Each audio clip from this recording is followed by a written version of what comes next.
Sagittarius, tignan po natin kung ano yung mensahe pagdating sa iyong kaperahan ngayon. Keep in mind po na ito ay general reading lamang, so hindi po lahat ay makaka-relate, so be open-minded. Sa mga hindi pa po nakasubscribe dito sa ating channel, please subscribe na po kayo and palike na din po ng ating video. At sa mga nice pong mag-avail ng ating private readings, ng ating Evil Eye Amulet, ng ating QR's bracelet, open na po tayo for international shipping. Message na lang po kayo sa ating Facebook page, Tarot Intentions by Alian Reyes. Makikita nyo rin po dyan sa description box yung link.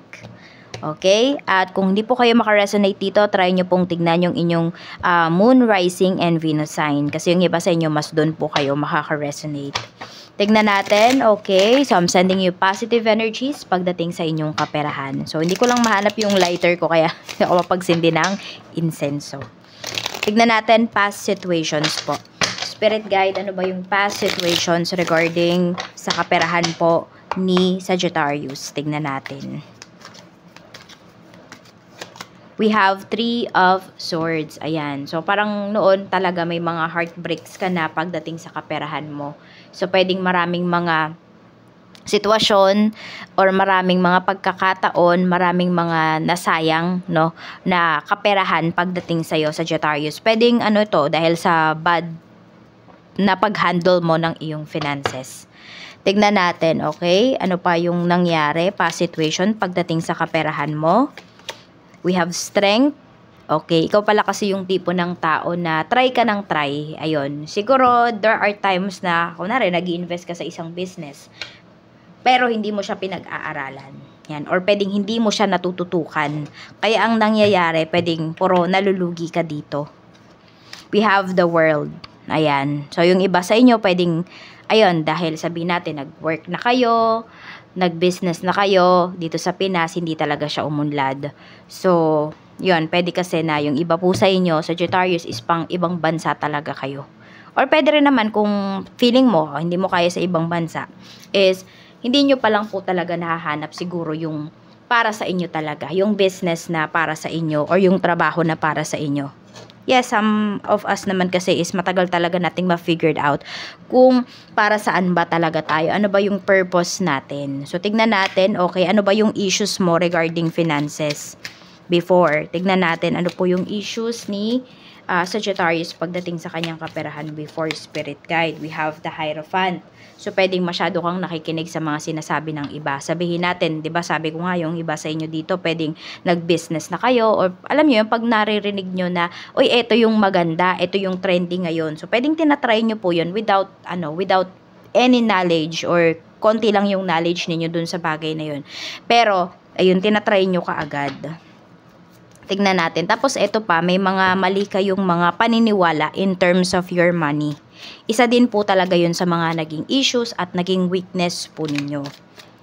We have 2 of Cups. Ayun, parang madali kasi kayong ma-persuade. Siguro before, talaga, Sagittarius, madali kayong ma-persuade ng mga nakikita at mga sinasabi po sa inyo ng ibang tao. Di ba minsan nakala natin pag nag-work sa kanya, iniisip natin pag kung nag-work sa kanya, baka mag-work din sa akin or mag-work din yan sa akin kasi nag-work yan sa kanya. Minsan hindi kasi ganun eh. Iba-iba kasi tayo ng mga, sabi ko nga, iba-iba tayo ng path na pupuntahan sa buhay natin. Iba-iba tayo ng purpose. Tignan natin, okay. Sino ba yung mga taong involved dito? We have Knight of Wands. Ito mga tao na parang yun nga, hindi mo talaga sila masyadong kakilala pero masyado kang nagtiwala sa kanila. Tignan natin kung kamusta naman yung kaperahan mo ngayon. Kamusta naman po ang kaperahan ngayon, Spirit Guide? We have Page of Swords. So ngayon, di ba dati, ayan, pag may nalaman ka, nagre-research ka pero hindi sobra-sobra. Ngayon, sobrang curious mo na po sa mga bagay-bagay. Once na may nalaman ka, di ba, hindi ka kaagad nag-go. Parang hindi mo din pinapakita agad, Sagittarius, na you are into that sitwasyon, you are into that matter, okay? So, hindi ganun yung nakikita ko sa'yo ngayon dito. Parang lumalayo ka nga sa crowd eh. Yun yung ginagawa mo. Tapos, nagre-research ka ng sarili mo. The Fool. Ayan. So, trying ka pa rin. Okay? Hindi ikaw yung tipo ng tao dahil na nag-failed ka is hanggang doon na lang, hindi. Trying ka pa rin dito. You are, experiencing things pa rin naman. we have 10 of Swords. Ayan. Yun nga lang talaga, ngayon, kasi pwedeng medyo mailap pa rin sa'yo, Sagittarius, yung mga gusto mo talaga. Pwede kasi na yung mga gusto mo, hindi talaga yun yung kailangan mo. Kaya hindi yun yung binibigay sa'yo. Minsan, kailangan mong tanggapin. Kasi parang pag once na nilaban mo ng nilaban dito, it's either nagsasayang ka lang talaga ng oras kasi hindi mo yun makukuha. Yan, mag-ingat din po kayo kasi, ayan, meron tayo ditong panlilin lang. May betrayal tayo dito pagdating sa iyong kaperahan. So, tignan nyo kung ano ba yung mga investments ninyo, saan nyo ba ginagastos yung pera nyo ngayon, may balik ba, may return of investment ba. Tignan natin, okay, issues po pagdating sa iyong kaperahan naman ngayon. Ano ba yung issues? We have Queen of Swords. Yung iba naman sa inyo dito, masyado naman kayong nag-overthink pala. Ayan. So, siguro yun yung kailangan yung baguhin. Oo. We have Ace of Swords. Tapos, ang nakikita ko lang din sa inyo dito talaga ngayon is, pag hindi mo mapapakinabangan, hindi ka mag-i-invest. Which is, gano'n naman talaga dapat, diba? Hindi ka dapat magsayang ng pera mo. Kung makita mo naman talaga na nag-invest ka dun sa bagay na yun or mag-i-invest ka dun, tapos wala namang babalik sa'yo, bakit ka mag-i-invest, diba? So, sobrang talino mo na ngayon dito, Sagittarius. Tipong wala nang makaloko sa'yo. Yes.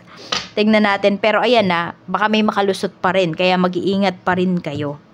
Yan yung issues ngayon. Siguro kaya nahihirapan yung mga tao ngayon na i-approach ka dahil mas matalino ka na ngayon, mas wiser ka na pagdating sa iyong kaperahan. Okay, tignan natin kung ano ba yung mga pwede mong pagkakitaan. Ano ba yung mga pwedeng pagkakitaan ni Sagittarius ngayon, Spirit Guide. Pwedeng magpayaman sa kanya. Tignan natin. Pasta yung nakikita ko dito. Okay, so baka meron dentist dito, nagpapasta kayo, ganyan. Tapos meron din dito, yes, may dentist, baka may kumukuha ng dentistry. For some of you naman po, ang nakikita ko kasi dito, pasta na as in literal yung kinakain. Okay, so baka may recipe po kayo ng pasta, ayan. Tapos yung iba rin sa inyo, pwedeng yung cook na siya, tapos kunwari yung iinit na lang. So baka may mag-develop ng iba sa inyo, yung iba sa inyo mag-develop kayo ng ganyan. Parang mga home cooked meals, ganyan. Yung pwede siyang i-store, yung mas mahaba yung shelf life niya. Tingnan natin, yan, pwede yun, isa yun sa mga magpaunlad sa inyo. We have 4 of Cups. Yung iba naman pwedeng mga gadgets, TV, speaker, mga ganyan. Or meron nga dito pwedeng karaoke. Video okay. Yun po yung pwedeng makapagpaunlad sa inyo. 'Di ba okay na okay yun? Kasi isipin nyo kung meron kayong ilang unit ng video okay, tapos may mga birthdays, tas nagkasabay-sabay, birthdays, holidays. So 'di ba pwede kayong kumita ng magkano? So parang alam mo yun, kunwari may mga matumal na days, pero pag ano naman, pag holiday season, pag bakasyon, or holiday season, ako, kuhang-kuha nyo po lahat ng tumal na dinaanan ninyo. Isang bagsak yan. So, try nyo po. Tignan nyo. We have 2 of Wands. Meron naman dito more on pwedeng commission-based po kayo or pwedeng meron kayong agency or more on yung travel and tours, yung mga ganyan. Pwedeng kumita rin po kayo dyan. O baka nagtutour guide yung iba sa inyo. Ayan, sa mga alahas din po, baka nagpapahulugan kayo. Pwede kayong magpahulugan ng alahas.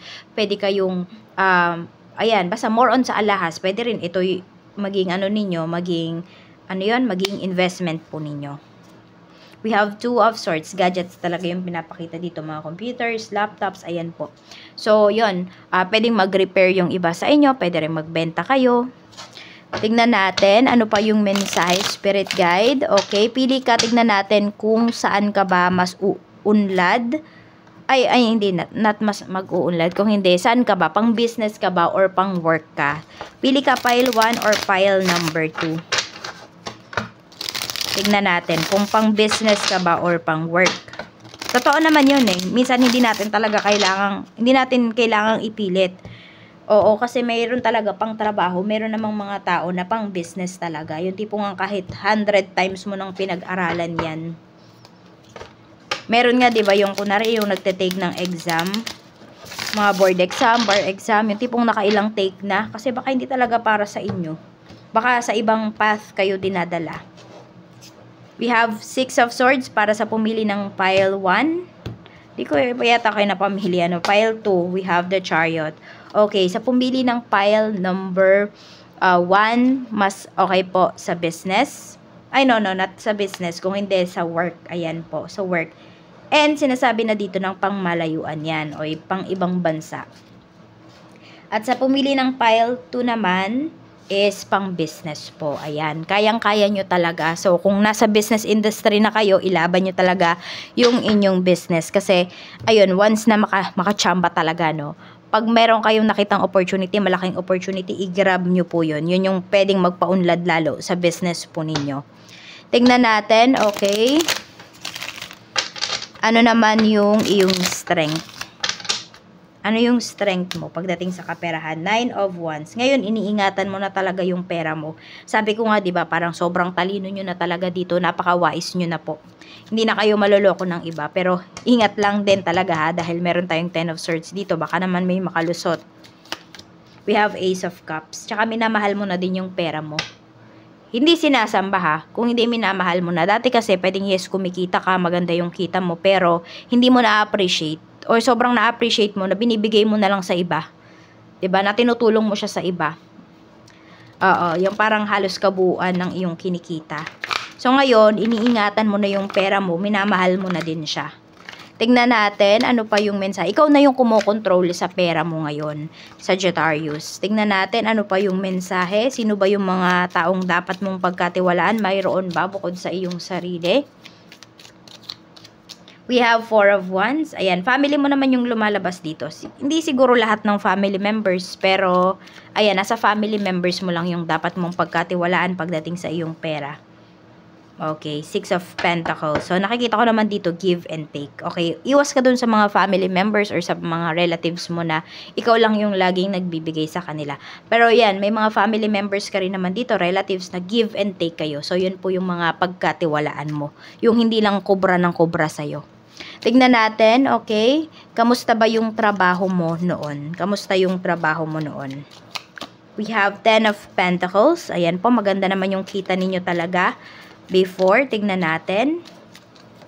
We have Ace of Pentacles. Maganda yung work mo, Sagittarius. Ayan. Parang madami din kayong na-invest noon doon sa business po ninyo. Tignan natin ano ba yung naging issue. Ang naging issue, we have justice. So, pwedeng hindi na-renew or it's either hindi na na-renew or hindi nyo na-renew yung kontrata nyo po dito. Tingnan natin sa bagong trabaho mo ngayon kung mayroon man. We have the Moon. Meron tayo ditong 8 of Cups. So, parang gusto mo na itong tapusin. Yung iba po sa inyo, tinatapos nyo na lang yata yung inyong kontrata. Naging issues, pwedeng hindi po kayo masyadong makapag-ipon yung iba sa inyo. May naiipon kayo pero feeling nyo kasi 'di ba? Meron pang mas magandang opportunity. Ayan po. Tsaka parang ang daming, basta parang ang daming loopholes dito sa bagong trabaho mo. Meron kang mga bagay na hindi mo maintindihan. Tingnan natin, any salary increase. Tingnan natin. Para sa iyo ngayong taon na to, any salary increase. We have the Hermit. Pinag-iisipan pa pong mabuti. So, hindi pa siya finalize. Tingnan natin, okay. Ano pa, Spirit Guide? Dapat ka bang magstay? Dapat ka bang magstay? 8 of Pentacles. Yung iba naman po sa inyo, okay lang naman na magstay po kayo. Dire-diretso naman yung trabaho. Tingnan natin kung makaka-recover ka ba sa iyong financial losses. Makaka-recover ka ba, Sagittarius, sa financial losses mo? We have Knight of Pentacles.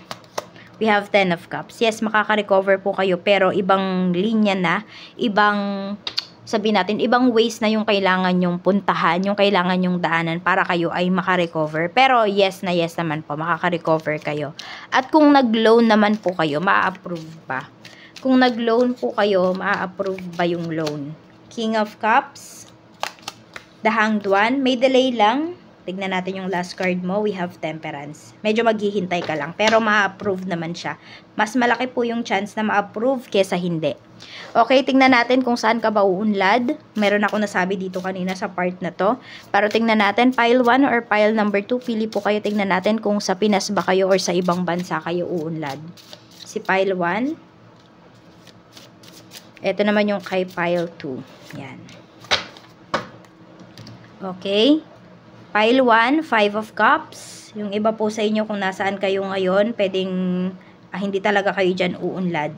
Okay? So, kung nandito kayo sa Pinas, punta kayo ng ibang bansa. Kung nasa ibang bansa naman kayo, tapos feeling nyo, parang mas nahirapan pa kayo, alam niyo kung ano yung kailangan yung baguhin, yung paggastos po ninyo ng pera, yung pagtitipid ninyo. Kasi pwedeng nandyan na nga kayo, malaki yung kinikita ninyo, pero yung family na pinapadalhan nyo ng sustento dito sa Pinas, hindi nagtitipid. Kung ano yung kinikita nyo dyan, yun din yung ginagastos nila. Hindi talaga kayo makokontento, hindi talaga kayo, makakaangat, Sagittarius, kung ganyan po yung sistema. So, baguhin nyo yung sistema.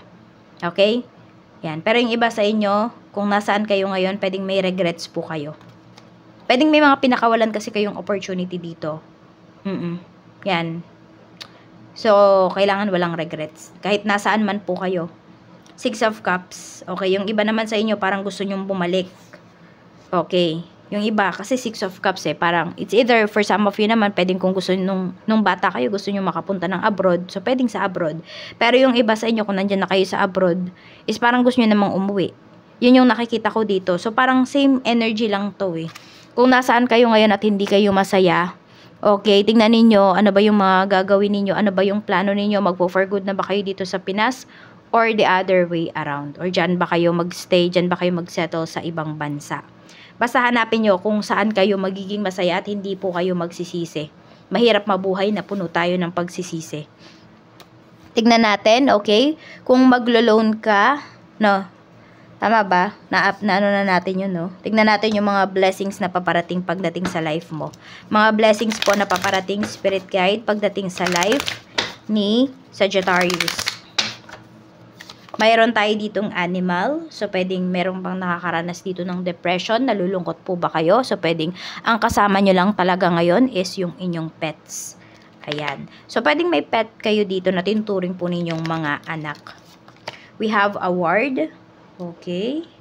So, ayan po. Pwede na magkaroon kayo ng promotion. Ma-awardan po kayo pagdating dito sa inyong trabaho, pagdating sa inyong negosyo. We have angel. So, guided ka po ng iyong mga guardian angel. So, sabi ko nga, mahirap na kayong lokohin ngayon, Sagittarius. Mas wise na kayo. At yung mga tao sa paligid po ninyo, meron dito pinapadala yung mga angels ninyo, yung mga guardian, mga spirit guides po ninyo. Yung mga tao na yun is para matulungan po kayo. Hindi man sobra-sobra yung tulong, pero makaka-add up yun sa tulong or sa mga nangyayaring maganda sa buhay mo. And we have money. So, ayan, magiging blessed po talaga kayo pagdating sa kaperahan. So, ayan po, i-accept nyo po yan. Sabi, discover the source of your true power. So, some of you, pwede nga po na hindi nyo pa alam kung ano ba yung life purpose ninyo, saan ba kayo patungo, ano ba yung bagay, ano ba yung negosyo, ano ba yung trabaho na makapagpapaunlad sa inyo, monetary. So, ayan lang po ang mensahe. Maraming salamat. Mag-iingat po kayo always. Claim nyo na po ang lahat ng positive energies dito sa ating reading. More blessings to come, Sagittarius, at maraming salamat sa patuloy na panonood ninyo dito sa aking channel, sa pag-like, sa pag-comment, sa pag-share, at sa hindi pag-skip ng ads. By that way ay nakaka-produce pa rin tayo ng mga videos. Ayan, minsan nga lang, alam nyo na madalang tayo mag-produce ng mga videos na individual sign. So, I will try harder po. So, ingat kayo always.